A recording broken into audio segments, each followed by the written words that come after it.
Este domingo, la palabra de Dios nos dice muchas cosas muy importantes para nuestra vida. Muy importantes. Primero, se nos habla del trono de Dios. El trono de Dios. Es que ya mucha gente ya no cree que Dios existe. Ya no creen en la existencia, ya no creen. Ya piensan que Dios es un invento humano o algo así. Dios en su trono de gloria y de majestad, cuando ha permitido Él que algunos que Él ha elegido lo contemplen, ha sido siempre un trono de tal majestad que aquel que lo ve cae inmediatamente de rodillas y se postra. Es que el trono de Dios es maravilloso, es un acto de amor sublime.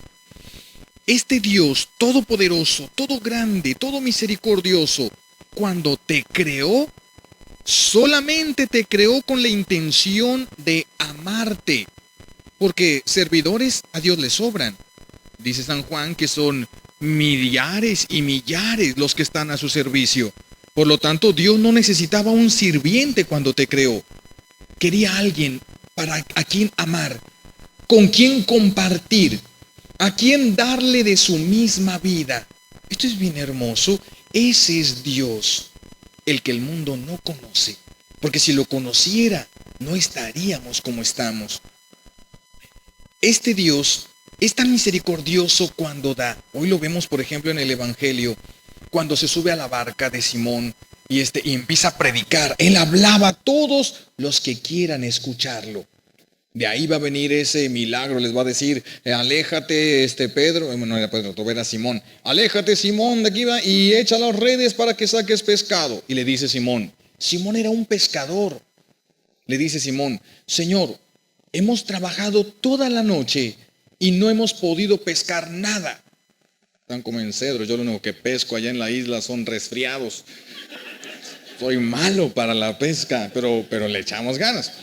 Ahí va Pedro y Simón entonces le dice, es que no hemos podido pescar nada toda la noche. Ellos eran pescadores de profesión. Y le dice Jesús, echa las redes a la derecha. En tu nombre los echaremos, pero aquí no hay nada. Vean cómo Dios quiere que aprendamos a confiar en Él cuando todo está en contra. Cuando ya no hay ni una sola posibilidad, es cuando nos queda Dios. Dios permite que agotemos todas las posibilidades hasta que topamos con piedra y decimos, Señor, y abre y nos deja ver la puerta que estaba abierta. Pero somos, de veras, queremos nosotros manipular a Dios y somos chantajistas con Dios. Como decimos en México, vamos a ver al nopal solo cuando tiene tunas.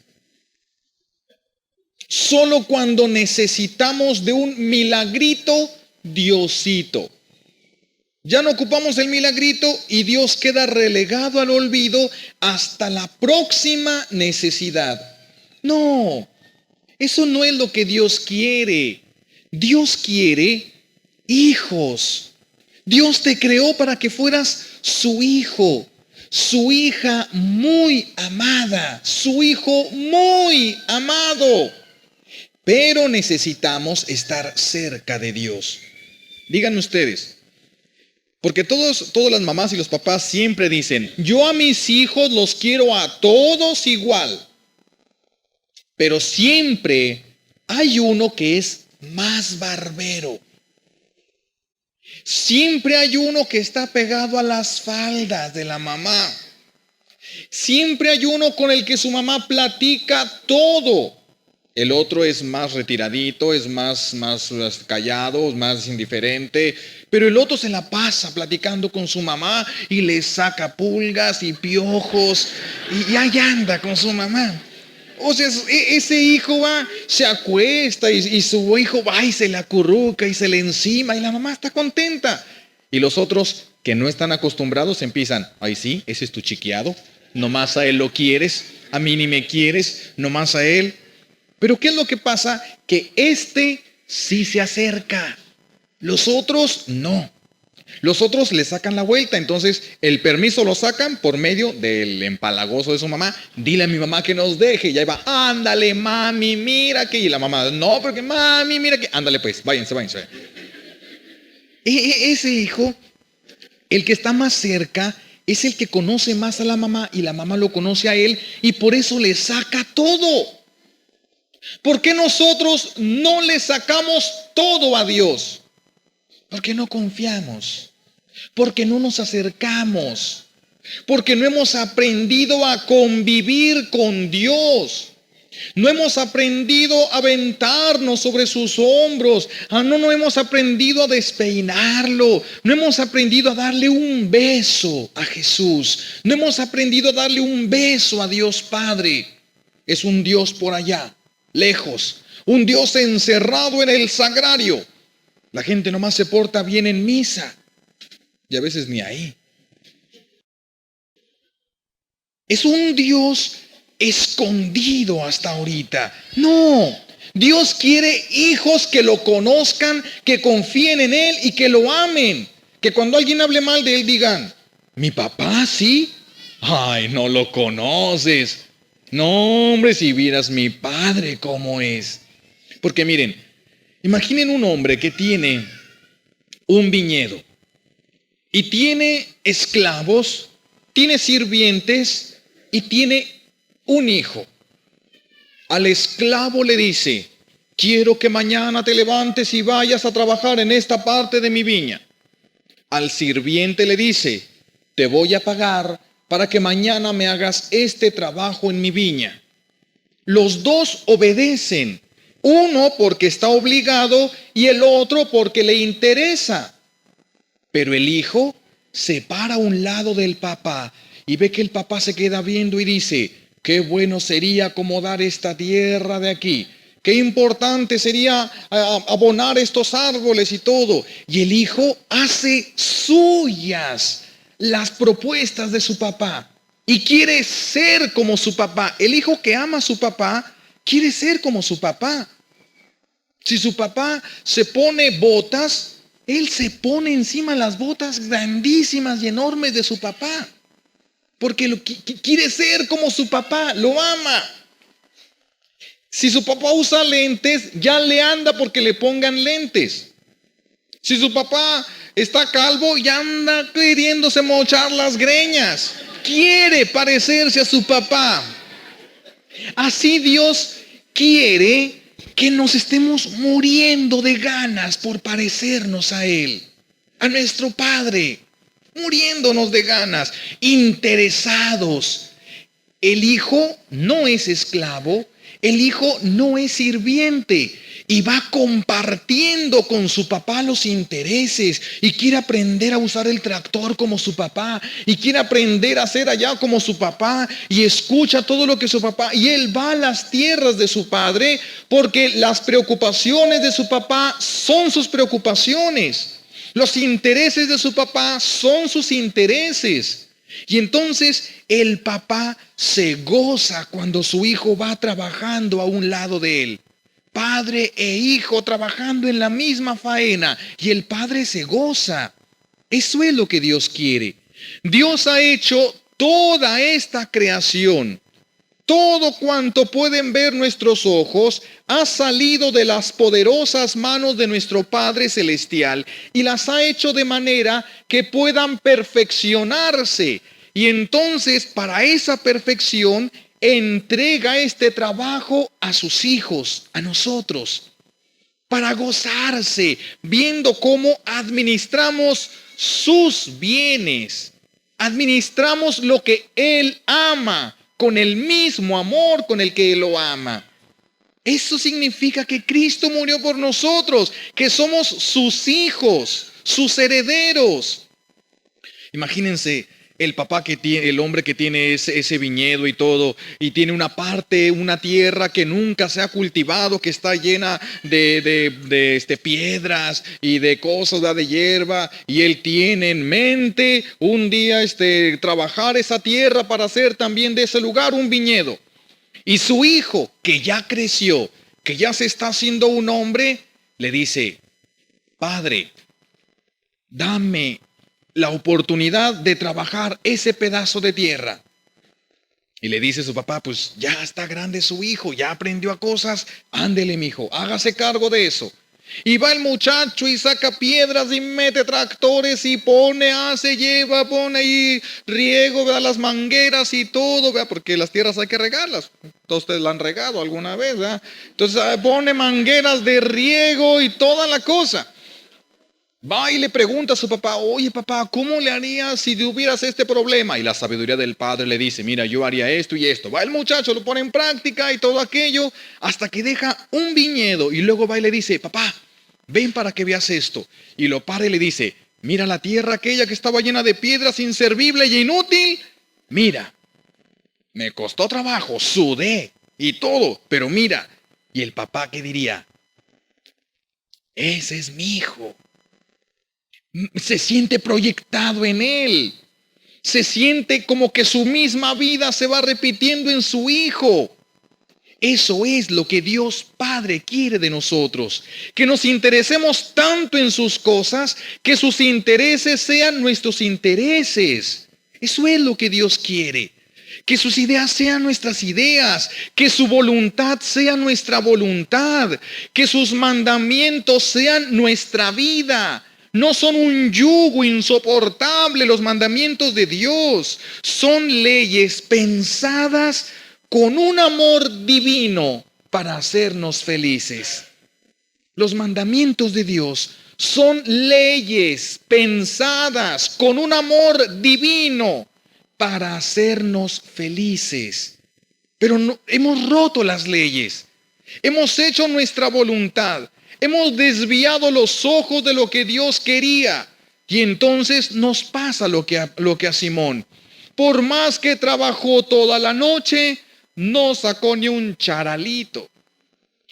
Ay, ni para carnada saca a este hombre. No hay nada en ese lago.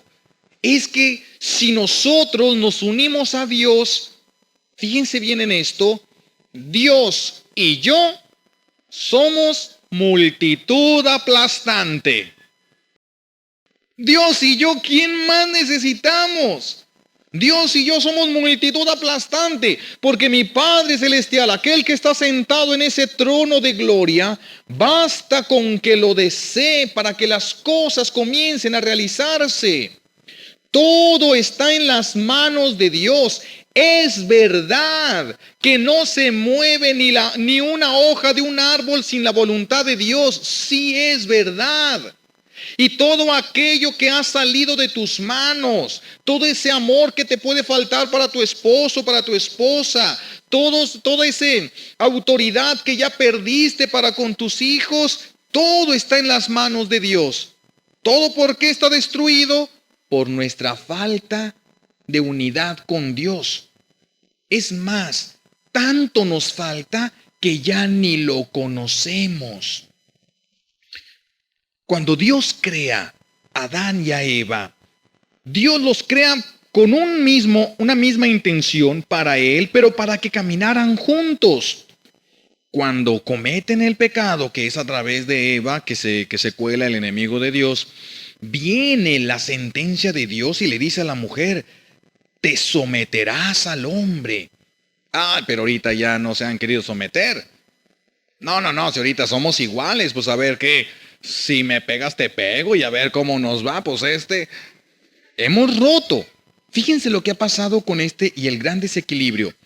La esposa que no aprendió a callarse cuando hablaba a su esposo. Y por ejemplo empiezan a crecer los hijos y entonces cuando hacen algo malo los hijos y el papá se levanta porque el papá representa la autoridad divina. La mamá representa la misericordia divina. Por eso la mamá se compadece de todo. Cuando el papá, ¿verdad? Imagínense, un muchacho que llega tarde y empieza a llegar tomado y el papá le dice, aquí no puede llegar usted tomado, me llega mañana tarde y tomado y lo corro de la casa, se va a quedar afuera. Lo cumple. La justicia divina lo cumple. Capaz que llega el muchacho y se levanta y le cierra la puerta, se acuesta y se duerme, hasta ronca. Y la misericordia no. La misericordia está con él, la inquietud, se levanta cuando está dormida la justicia, le abre la puerta, pero mira que la próxima vez, que quién sabe qué, pero ya se metió. La misericordia y la justicia divina. Pero cuando la misericordia divina aplasta y sofoca la justicia, cuando el papá le dice a su hijo, mire muchacho, no quiero que... Y entra la misericordia, no le digas nada, es un niño todavía, vente mijito, no le hagas caso. Y el papá, no me sale a la calle, si ándele, váyase mijito, váyase. El chiquillo vuelve y dice, ándele, si yo tengo mamá para rato. Y entonces dice el papá, te voy a pegar, y que, ay, eres un desconsiderado, vente, y no le vas a pegar. Y entonces el niño, fíjense bien el mecanismo que hay. Cómo se rompe la ley de Dios y el desequilibrio que va a ocasionar. La misericordia de la mamá pone a su hijo atrás de sus faldas y enfrenta al papá. El papá no va a pasar por encima de su esposa. Y entonces el hijo se siente respaldado por el amor de la mamá y capaz de retar a su padre. Porque tiene todo el apoyo de su madre. Y el exceso de amor indisciplinado de la madre que pone al hijo por encima del papá, lo lleva a que el hijo pierda toda autoridad sobre su hijo. Toda autoridad, pero el hijo pierde todo, el papá pierde toda la autoridad sobre su hijo. Y entonces cuando el muchacho se empieza a meter en drogas, dile algo, ya no puede.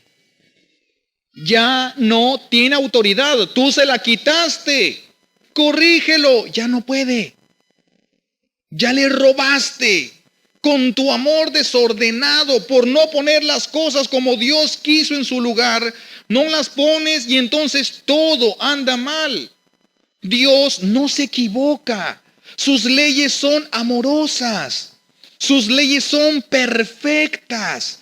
Nosotros debemos de utilizar nuestra voluntad para adecuarnos a su voluntad, para hacer la voluntad de Dios que es perfecta y santa. Y cuando yo deje de hacer lo que me gusta para hacer lo que me conviene en el plan amoroso de Dios, aunque ahorita sufra, mañana reiré. Los que ahorita ríen, mañana llorarán. Los jóvenes que se la pasan felices porque los mandan a la escuela, pero no entran y se la pasan riendo, se divierten y todo, y los otros están en examen, llore y llore porque están respondiendo y todo, pero estos un día tendrán un mejor trabajo. Hoy lloraron, pero mañana van a reír. Los que ahora reían, mañana van a llorar tratando de conseguir un trabajo que no saben hacer. Por eso hoy nos tocará sufrir en lo que nos adecuamos a la voluntad de Dios, en lo que entramos en su proyecto de amor. Te va a costar trabajo, porque nos resulta, desde el desequilibrio por el pecado original, nos resulta difícil la obediencia. Pero si aprendemos a obedecer, si aprendemos a hacer las cosas como Dios quiere, veremos la gloria de Dios. Recibiremos la paz en nuestro corazón. Nuestra vida tendrá sentido. Cuando la mujer esté en el lugar que Dios la ha puesto, el hombre esté en el lugar que Dios lo ha puesto, entonces la familia empezará a caminar según el plan de Dios. La mujer efectivamente debe de someterse al hombre, pero el hombre debe estar sometido a Cristo. Porque si no, esa autoridad se volverá autoritarismo y empezará a querer aplastar a su mujer. Y eso tampoco está en los planes de Dios. ¿De dónde hizo Dios a Eva? De la costilla. No la hizo de los pies para que no se dejara pisotear. Tampoco la hizo de la cabeza para que nunca se le quisiera subir. La hizo de la costilla, cerca del corazón. Un solo corazón, una sola voluntad, una sola carne, los dos dirigidos hacia Dios. Esa es la voluntad de Dios. Si nosotros cumplimos esto, engendraremos santidad. Si no cumplimos esto, vamos a engendrar desorden. Si no cumplimos esto, vamos a engendrar arbitrariedades. Por eso el Señor hoy nos invita Aunque tú has echado las redes y has llamado a tu esposo y lo has invitado y has querido que entienda y nunca has podido, te queda Dios. Confía. Tu esposo no es autónomo, no es independiente de Dios, aunque quiera hacerlo. Tu esposa no es independiente de Dios, no es autónoma. Todavía depende de Dios.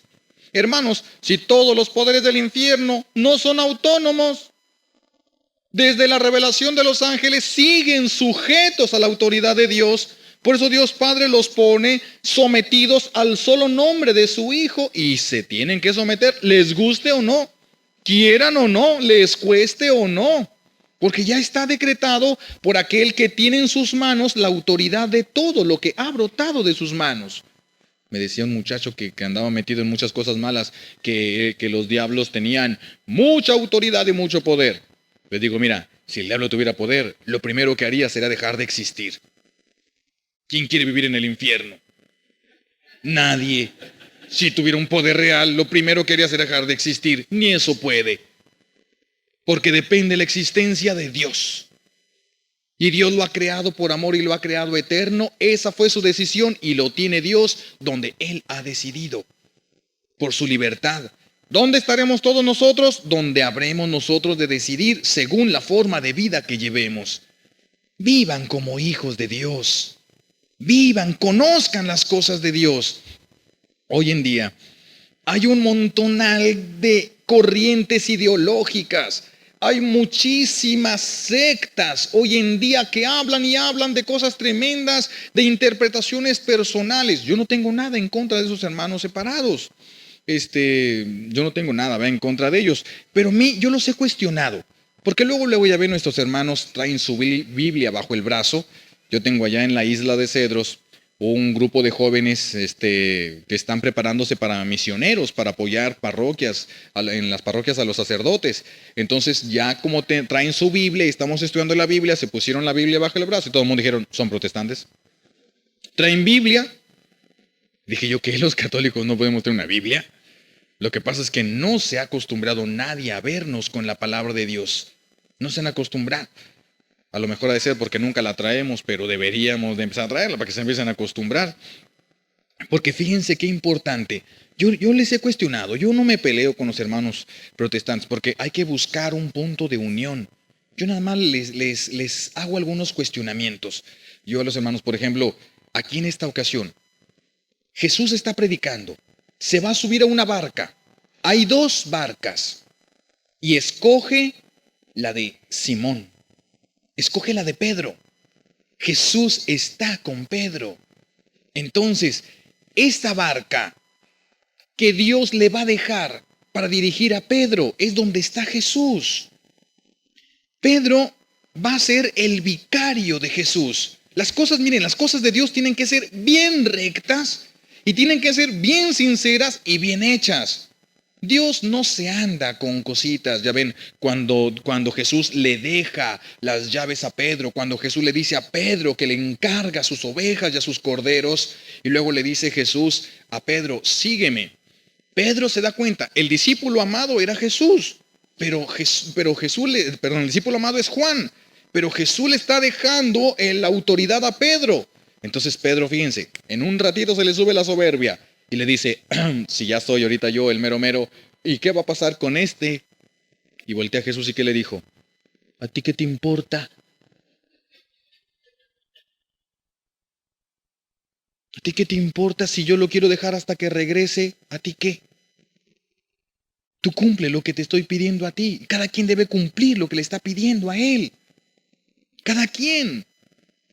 Por eso si alguien dijera, ay Señor, y a mí me estás llamando, pero es mi suegra, ¿a ti qué te importa? Tú, tranquila, ¿qué te importa? Yo tengo mis planes, yo sé por dónde le voy a llegar, tú nomás reza, al ratito cae. Tú nomás ora, eso es lo que necesito de ti, tú nomás reza, tú nomás ora. Jesús se sube entonces a esta barca de Pedro. ¿Qué vamos a encontrar en la barca de Pedro? En la barca de Pedro nos vamos a encontrar en primer lugar a su mamá. No, qué terrible situación. Miren, ya ven, llega un hermano protestante conmigo porque hay uno que dijo, ¿verdad? Que me iba a convertir. Dije yo, con que no me convierte en sapo, porque Dios me libre. Porque yo no entendí, vino, ¿verdad? A decirme, de veras, me asombró y me dio gusto, ¿verdad? De ver la tenacidad que tenía este muchacho de ir con un sacerdote para decirle que estaba confundido. Y entonces llega y me dice, es que la Santísima Virgen le decimos nosotros, dice, es que María era una mujer como cualquiera. ¿Por qué la tienen ustedes arriba así en los altares? Es una mujer como cualquiera. Dije yo, a ver, espérate. Vamos viendo qué dice la palabra de Dios, ¿qué te parece? En la palabra de Dios, cuando llega el arcángel San Gabriel, fíjate quién. El arcángel San Gabriel, uno de los 7 espíritus que están ante el trono de Dios constantemente. ¿Qué fue lo que le dijo el arcángel San Gabriel? Llena de gracia. A ver, le dije, ¿cuántas mujeres conoces llenas de gracia? Llenas de piojos, a lo mejor sí, pero llena de gracia. ¿Cuántas mujeres conoces llenas de gracia? Porque yo conozco llenas de problemas, llenas de hijos, pero llenas de gracia, no me ha tocado conocer. Y vaya que mi tía abuela le tiró duro a la santidad. No, sí, mi tía abuela duro le tiró a la santidad. Llena de gracia, le dije, fíjate quién lo dijo. Si tú conoces más de las cosas de Dios que el arcángel, mis respetos. Pero si el arcángel dijo la llena de gracia, por lo menos tienes que decirle tú a ella la llena de gracia. A menos que tú conozcas más que lo que conocen en el cielo de las cosas de Dios. Por lo tanto, ya no es una mujer cualquiera. Ya no es una mujer. Ahora ella debe de ser, porque como ustedes le dije, ustedes se apegan mucho a la Biblia, entonces ella debe de ser para ti la llena de gracia. Y se acabó. Le dije, bueno, otra cosa, cuando ella llega con su prima Santa Isabel, bueno, ellos nomás le dicen Isabel. Cuando ella llega con Isabel, ¿qué fue lo que pasó? Primero, dice la palabra de Dios, Isabel queda llena de él, queda llena del Espíritu Santo. Por lo tanto, lo que va a salir de Isabel no es humano, es un conocimiento divino, es decir, va a hablar de lo que Dios conoce, no de lo que el humano puede ver. Ustedes no pueden ver lo hermoso que Dios ve a su vieja o a su viejo. Dios sí los ve hermosos, porque Él ve lo que hizo. Ustedes ven lo que han hecho sus viejos de lo que Dios hizo. Entonces Isabel, llena del Espíritu Santo, va a contemplar, va a ver desde el misterio del amor de Dios. Isabel va a decirle que bendita eres entre todas las mujeres. ¿Quién soy yo para que la madre de mi Señor venga a verme? Esto sale de unos labios de alguien que está lleno del Espíritu Santo. Y si, le dije yo, entonces, si tú estás lleno del Espíritu Santo, mínimo tienes que repetir esas palabras. ¿Quién soy yo para que la madre de mi Señor? Ajá, le dije, la madre de tu Señor. Dijo, oye, piénsale, si te apegas tanto al texto bíblico, reflexiona en estos detalles. ¿Qué es lo que te vas a encontrar a un lado de Jesús? Primerísimamente a su mamá, fue la primer discípula de Jesús. La primer discípula, fue la primera que asimiló las cosas de Jesús. La primera. Yo le digo, ¿cómo fue tu conversión? Ah, es que cuando yo conocí a Jesús me convertí. ¿Hace cuánto tiempo lo conociste? Hace 2, 3 o 5 años, no me acuerdo cuántos me dijo. Dije, imagínate, tú lograste convertirte porque oíste hablar de Jesús. Ella que vivió con él no se iba a convertir en caso de que hubiera sido una mujer pecadora. No se iba a convertir aquella que lo vio desde pequeño. Si tú nomás oíste hablar de él y te has convertido. Imagínate ella que vivió con él. Qué corazón tan lleno de Jesús. ¿Quién conoce más al hijo? La madre. Por eso ella lo conocía a ese grado. Ahora le dije, imagínate. Dije, sácale cuentas en esto. Imagínate que una señora se da cuenta que su vecina, le dicen, porque ni así pasó, que su vecina fue la que vino y le aventó basura a la puerta de su casa. Y va bien enojada con aquella señora que ni siquiera se había parado ahí. Y le toca la puerta y le dice, usted es una tal por cual porque me aventó, y le dice y le echa la viga y toda la cosa. Y se regresa a su casa. A los días, agarra la policía a su hijo, lo meten a la cárcel, y entonces ella dice, tengo que hablar con el juez. Tengo que hablar con el juez para decirle al juez que mi hijo, y busca al juez. Y resulta que el juez es el hijo de la señora. Imagínense. Y se acerca con el juez, y el juez lo primero que le pregunta, ¿qué decías de mi mamá? Ah, Dios santo. ¿Qué decías de mi mamá? El juez. Dios santo. Le digo, oye, tranquilo, porque de la que tú dices que es una mujer cualquiera, es la mamá del juez. Es la mamá de tu Salvador. Esa que tú dices que es una mujer cualquiera, ya no es una mujer cualquiera. Ya es la mujer del Salvador, ya es la mujer del juez. La bendita entre todas las mujeres. Eso sí habla de ella. Eso sí, bueno. Sí. Miren, es que de veras, a mí me dolió, ¿verdad? Porque también, ya ven, este hermano nuestro me habló también que de dónde venía lo del sacerdocio, que los sacerdotes, que éramos, que nos sacó un montonal de cosas, que él había conocido un padre que le gustaba mucho el dinero y que había conocido un padre. Ya ven que algunas veces, tristemente, algunos sí se dedican a atacar a la iglesia. Parece que fueron consagrados para atacar a la iglesia. Y que el papa es un quién sabe qué. Y que los sacerdotes. Y que yo con los sacerdotes ni me acerco. Fuchi. Todo. Le dije, mira. Sí, yo le dije, mira. Vamos a suponer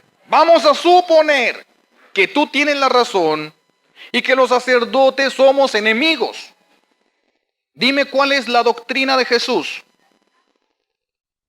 ¿Cuál fue el mandamiento que Jesús nos dejó? Acuérdense, la primera ley que existió fue, ama a tu hermano, odia a tu enemigo. Eso fue en el Antiguo Testamento. Ama a tu hermano, odia a tu enemigo. Ojo por ojo y diente por diente, ¿verdad? Esa era una ley fuerte. Con Jesús viene el cambio de la ley. Amen a sus enemigos. Dije, mira, por lo tanto, si tú piensas que los sacerdotes somos de lo peor, según la palabra de Dios, estás obligado a amarme. Estás obligado. No pueden criticarme.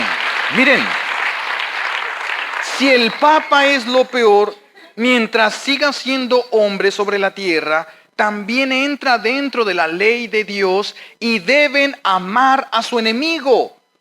Por lo tanto, nosotros no podemos agarrarnos a biblazos con los hermanos protestantes. Son nuestros hermanos. ¿Por qué son nuestros hermanos y por qué les llamamos hermanos separados? Porque tenemos el mismo papá, pero ellos no tienen mamá. No tenemos, entonces son hermanos, ¿verdad? Entonces, esto es lo que nos vamos a encontrar en la barca de Pedro. Porque fíjense, ¿se acuerdan ustedes? Cuando Jesús ya asciende al cielo, ¿sí se acuerdan? ¿Verdad? No porque hayan estado, sino que lo han leído. Que algunos tienen una cara como si hubieran llegado desde entonces. Jesús asciende al cielo, ¿y cuál era el apóstol que faltaba? Judas, el que se suicidó. Quedaban 11 apóstoles. ¿Qué fue lo que pasó? Se reunieron los apóstoles y dijeron, vamos a completar el número de apóstoles que éramos cuando estaba el Señor. Vamos a escoger a alguien de aquellos que han estado con nosotros desde el principio de la predicación. Y se ponen en oración y eligen a 3 hombres. Y de entre esos 3 eligen a uno para que fuera apóstol. Y para que fuera apóstol viene el elegido, se pone de rodillas y los 11 apóstoles le imponen las manos. ¿Para qué le imponen las manos? transmisión de poder, transmisión de autoridad. Cuando ellos van a otros lugares y es necesario dejar a un apóstol, va a ser en coordinación con los demás apóstoles y con una imposición de manos. Nadie podía decirse, yo soy apóstol. Nadie podía decirse por sus propias ganas, yo soy sacerdote o yo soy esto. No, que aquel tiempo se les llamaban presbíteros. Presbíteros significa anciano. A nosotros nos llaman presbíteros o sacerdotes porque dice, tienen la sabiduría de un anciano, por eso es capaz de guiar al pueblo de Dios. Fue encerrado 10 años para empaparse de la doctrina del Señor y poder guiar al pueblo de Dios, y por lo tanto tiene la sabiduría de un anciano para guiar al pueblo de Dios. Entonces viene todo por la transmisión de poder a través de la imposición de manos. Todo va a ser así. Cuando muere Pedro, ¿qué fue lo que sucedió?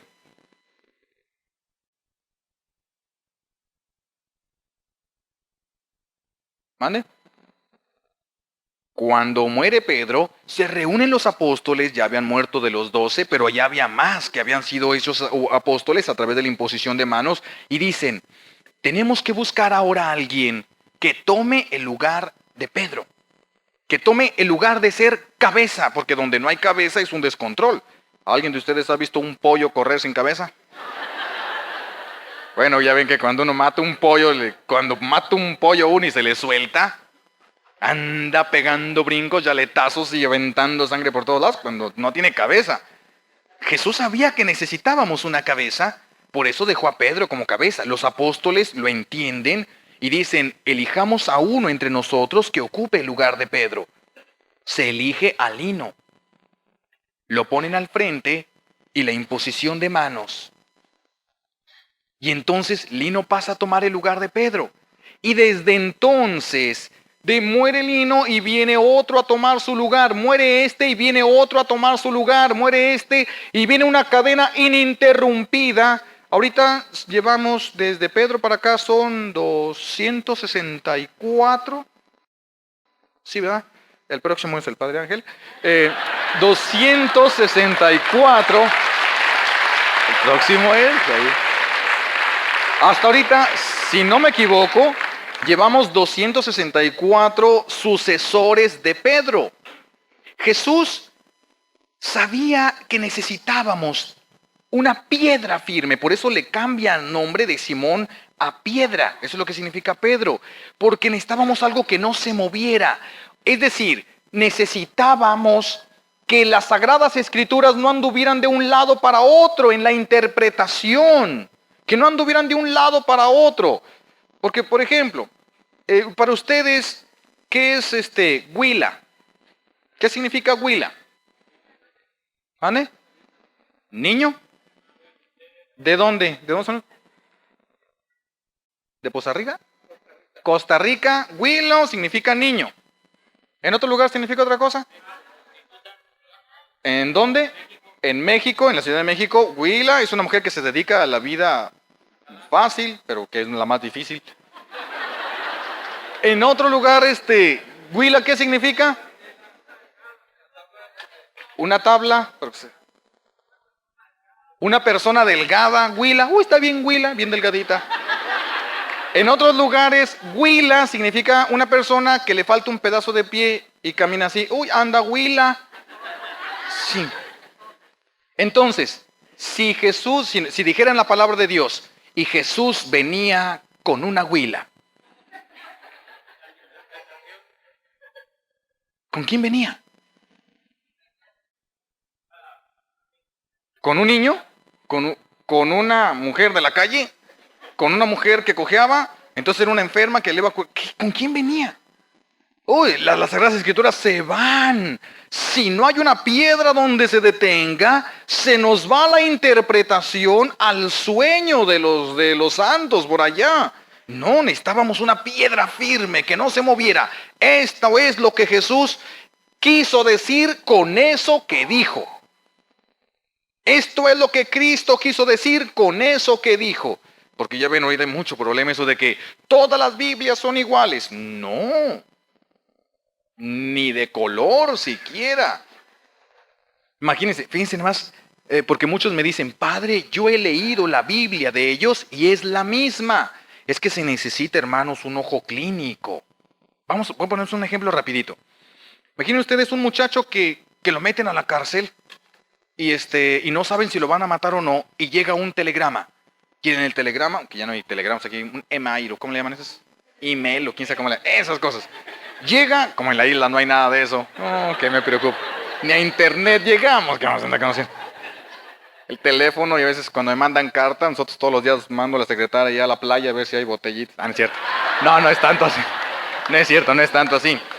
Imagínense, llega un mensaje que dice, perdón, imposible matar al preso. Fíjense cómo dice, perdón, imposible matar al preso. ¿Lo matan o no? Fíjense cómo dice, perdón, imposible matar al preso. ¿Lo matan o no? No. Las mismas palabras, nomás recorro la coma. Perdón imposible, matar al preso. Es una coma.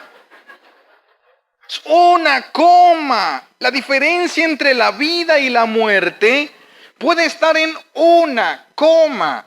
Por eso la necesidad de que alguien que sepa dé la firma de que ha revisado este texto y que la doctrina es correcta. La forma de decirlo, pueden ser muchas formas de decir lo mismo, pero que quede claro lo que Cristo quiso decir con esto que está traducido. Esa es la piedra firme que necesitábamos. Porque con la palabra de Dios, hermanos, ustedes pueden demostrar lo que les dé su gana. ¿Qué pasa cuando Jesús está en el desierto? Llega el enemigo de Dios, fíjense la astucia, lo ve, ¿y qué es lo primero que va a buscar? La necesidad humana que tiene. Y como Jesús llevaba 40 días en ayuno, lo que iba a tener era hambre. Y entonces, ¿qué le dice? A ver, haz que estas piedras se conviertan en pan. ¿Era pecado? No. No siempre lo que nos pide es pecado porque quiere que tengamos confianza en Él. Entonces Jesús lo detiene con la palabra de Dios. Está escrito, no solo de pan vive el hombre, sino de toda palabra que sale de la boca de Dios. Se siente derrotado. ¿Con qué lo derrotó? Con la palabra de Dios. Entonces saca también el diablo su Biblia. ¡Tran! Y lo sube allá a aquel lugar y le dice, aviéntate porque está escrito que Dios enviará a sus ángeles para que tu pie no tropiece con piedra alguna. Creo que está como por el Salmo 91 o algo así. ¿Mande? Sí, 91. Ay, le tengo. Está en y entonces Jesús no le dijo, mentira, falso. No, sí es cierto. Ahí está escrito. Dios enviará a sus ángeles para que tu pie no tropiece con piedra alguna. ¿Por qué no se aventó Jesús? Sí es cierto. ¿Por qué?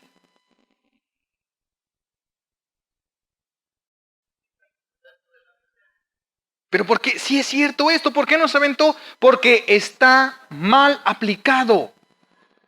El texto tal como se dice se puede malinterpretar y por eso Jesús agarra la interpretación global de las Sagradas Escrituras y dice, también está escrito, no tentarás al Señor tu Dios.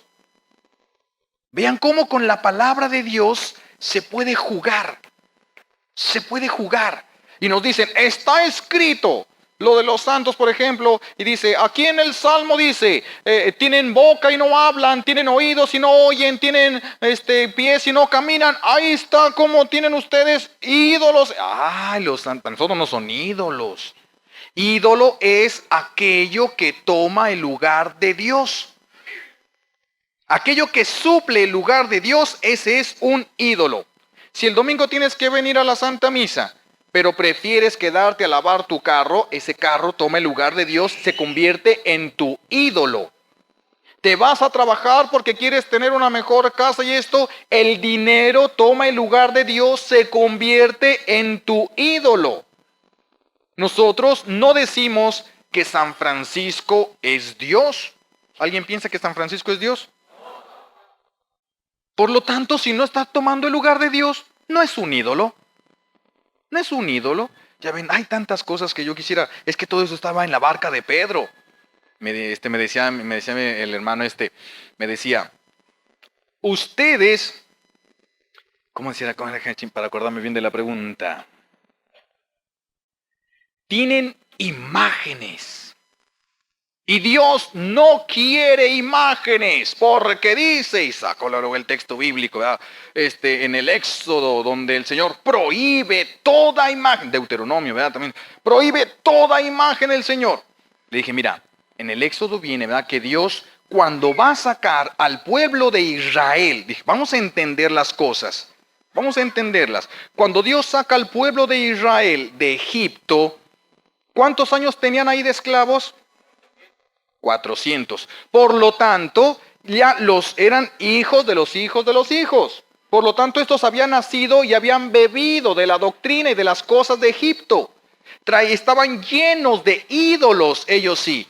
Por eso Dios lo va a sacar y les va a decir, no quiero imágenes de nada. Porque Dios iba a empezar a purificar a su pueblo.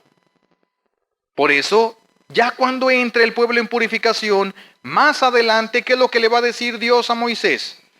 Cuando empiezan a salir las serpientes aquellas a morder a los israelitas y empiezan a morir. Haz una serpiente de bronce, ponla en el báculo, en el bastón de mando que traes, y clávalo en la piedra. El que lo vea no morirá. ¿Qué hubo? ¿Eso es una imagen o no? Porque no le dijo, agarra una serpiente viva. Haz una imagen de serpiente. Y luego, ¿qué es lo que tenía el arca de la alianza? Serafines. 2 ángeles. ¿Son imágenes? ¿Qué onda? ¿Se contradice Dios o qué? No. Esto era mientras purificaba al pueblo. Solamente.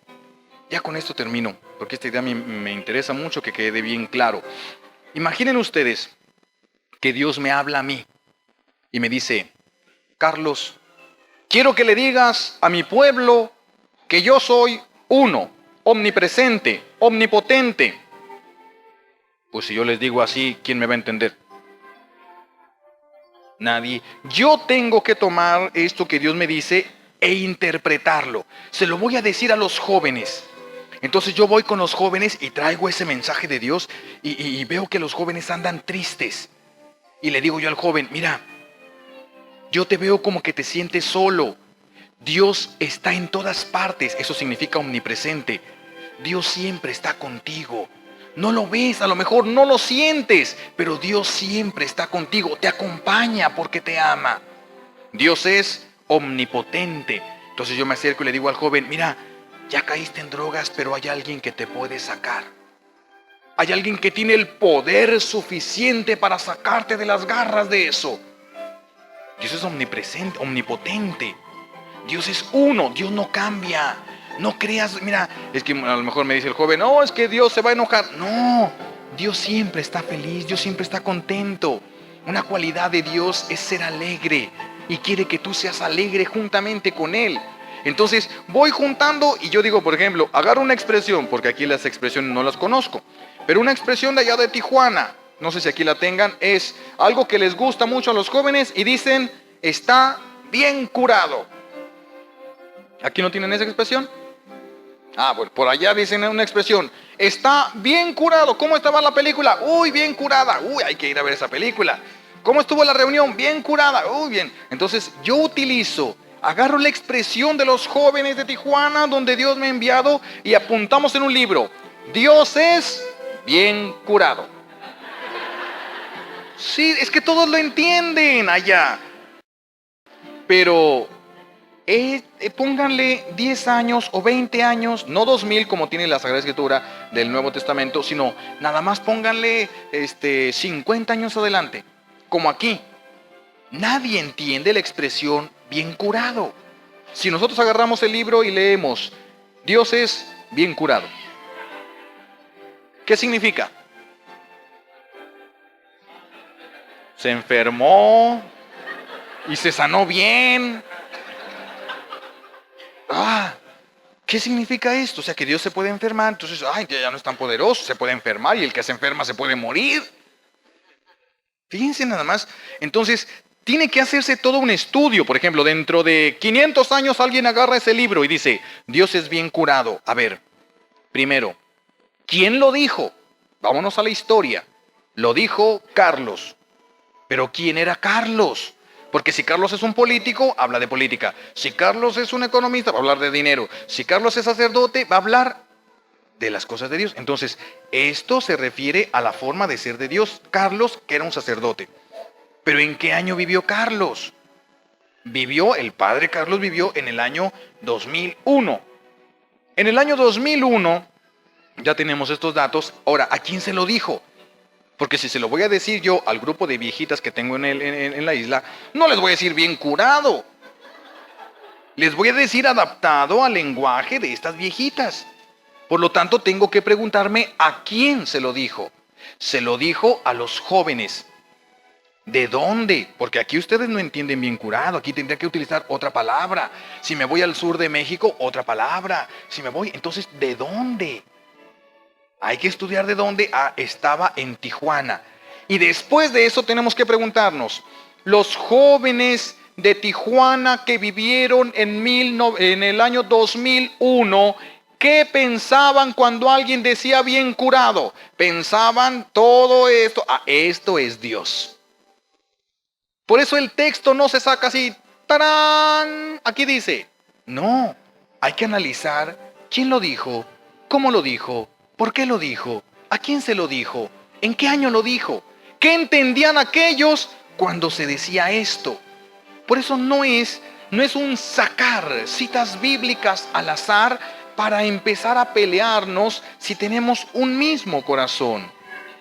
Por eso, hermanos, subirse Jesús a la barca de Pedro es importantísimo.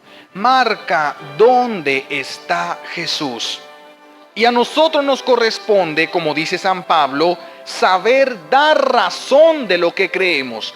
A nosotros nos corresponde preocuparnos y ocupar tiempo para aprender y entender las cosas de Dios.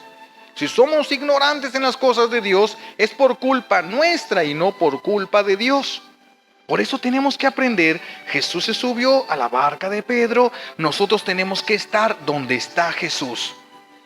Y tenemos que aprender a amar a todos los que nos rodean. Y tenemos que aprender a confiar en Jesús. Que si todo se ve en contra, nosotros arrojaremos esas redes donde Jesús dice. Y de ahí sacaremos todo lo que Jesús dice que vamos a sacar. Aunque no parezca. Podrán sacar ustedes de esa misericordia divina la conversión de todas las personas a las que ustedes aman. Si ustedes creen, verán milagros. Si creen, es muy importante la fe. Si ustedes creen, verán milagros. Por eso hay que crecer en la fe. Hay que acercarnos, investigar las cosas de Dios. No solamente ver lo que dice un texto, solamente sin tener el contexto general de las Sagradas Escrituras. Conozcan su religión. Es hermoso conocer las maravillas del amor misericordioso de Dios nuestro Padre, de Jesucristo nuestro hermano y del Santo Espíritu que nos envuelve siempre en ese amor de la Santísima Trinidad. Vamos a pedirle a Dios Padre, como un regalo de esta Santa Misa, nos conceda la gracia de darnos hambre de conocerlo a Él, hambre de amarlo, ganas de seguirlo. Se lo vamos a pedir a Dios Padre como un regalo de esta Santa Misa, por los méritos de Jesucristo en la cruz y por la poderosa intercesión de la Santísima Virgen María al pie de la cruz. Alabado sea Jesucristo, ahora y siempre.